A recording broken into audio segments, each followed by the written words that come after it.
கிறிஸ்து இயேசுவில் பிரியமானவர்களே, இயேசுவின் நாமத்தில் நம் ஆண்டவராகிய இயேசு கிறிஸ்துவின் பெயரில் உங்கள் அனைவருக்கும் நல்வாழ்த்துக்களும் ஜெபங்களும் பவர் ஆஃப் காட் வழியாக இணைந்து உங்களுக்கு தெரிவித்துக் கொள்கிறேன். நவம்பர் 10 நம் தாய் திரு அவை புனித பெரிய லியோவுடைய நினைவை கொண்டாடுகின்றது. இந்த நாளை குறித்து நான் பேசுவதற்கு காரணம், நம் திருத்தந்தை லியோ என்ற பரம்பரையில் வருகிறார். சிங்கராயர் என்ற தனக்கு முன் இருக்கிறவரை முன்னெடுத்து 14வது லியோவாக 14வது திருத்தந்தை லியோ என்ற பெயரை தாங்கி வருகிறார். அதனால தான் திருத்தந்தை 14வது லியோ. இன்று அவர் தனது நாம விழாவை கொண்டாடுகிறோம். ஆடுகளாகிய நாம் நம் மந்தையை வழிநடத்தி செல்லுகின்ற திருத்தந்தைக்காய் இன்று சிறப்பாக மன்றாடுவோம். திருத்தந்தை நல்ல உடல் சுகத்திற்காக, அவர் நம் தாய் திரு அவைக்கு தர இருக்கின்ற எல்லா நல்ல ஆசிரியருக்காக ஜெபிக்க வேண்டியது நமது கடமை. ஒவ்வொரு கத்தோலிக்க திரு அவையில் இருக்கின்ற ஒவ்வொருவரும் இன்று நமது திருத்தந்தை லியோ அவர்களுக்காக மன்றாடுவோம்.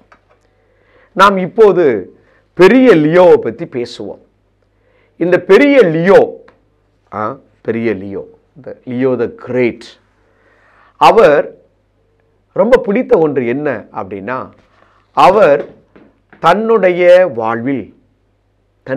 வாழ்வில் ஆயராக இருந்து ஆயராக தேர்ந்தெடுக்கப்பட்டு திருச்சபையின் தலைவராக திருத்தந்தையாக தேர்ந்தெடுக்கப்பட்டு பாப்புவாக உயர்ந்த காலத்தில், அதாவது திருத்தந்தையாக உயர்த்தப்பட்ட காலத்திலிருந்து அவர் ஆற்றிய 96 மறையுரைகள் இன்றளவும் கலங்கரை விளக்கமாக சுடர்விட்டு கொண்டிருக்கிறது. யோசித்து பாருங்கள், திருத்தந்தை திருச்சபையை வழிநடத்துவதற்கு இயேசுவினுடைய பிரதிநிதியாக இருந்து நம்மையெல்லாம் இயேசுவிடத்தில் அழைத்து செல்வதற்கு மூத்த மகன், தலைமகன், நம்முடைய திருத்தந்தை அன்று இருந்த புனித பெரிய லியோ கிபி 461 வாழ்ந்து மரித்தவர். அவராற்றிய ஒரு உண்மை மறையுணை 96 நான் தெரிந்து கொண்ட சில முக்கிய அம்சங்கள். அவர் கிறிஸ்தவ வாழ்வின் சமூக நீதி பற்றி அழுத்தம் கொடுத்து பேசுகிறார். அவருடைய ஒவ்வொரு மறையுரையிலும், ஒவ்வொரு சிந்தனை கருத்துக்களிலும் அவர் கொடுத்திருக்கின்ற அந்த மறையுரைகளை படிக்கின்ற பொழுது அவருடைய அந்த மறையுரை சமூக நீதிக்காக, உண்மை சமுதாய வளர்ச்சிக்காக கொடுத்திருக்கின்ற கருத்துக்கள் நம் மனதை மிகவும் ஈர்க்கின்றன. கிறிஸ்து மனித அவதாரம் பற்றி தெள்ளத் தெளிவான போதனைகளும் இவற்றில் அடங்கும். அந்த நேரங்களில் ஏற்பட்ட வேத கலாபனைகளை விட ஒரு முரண்பாடான கருத்துக்கள் இருந்த காலகட்டத்தில் கிறிஸ்து மனித அவதாரத்தை பற்றியும் அவர் தெளிவான போதனைகளை தந்திருக்கிறார்.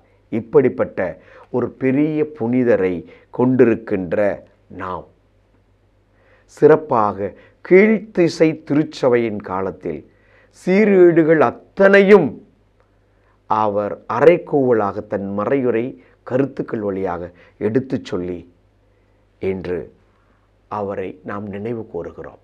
சிறப்பாக இன்று அவரை குறித்து நான் பேசுவதற்கு இதுதான் காரணம். என்ன என்றால், நமது திருத்தந்தை தனது நாம விழாவை கொண்டாடுகிறார்.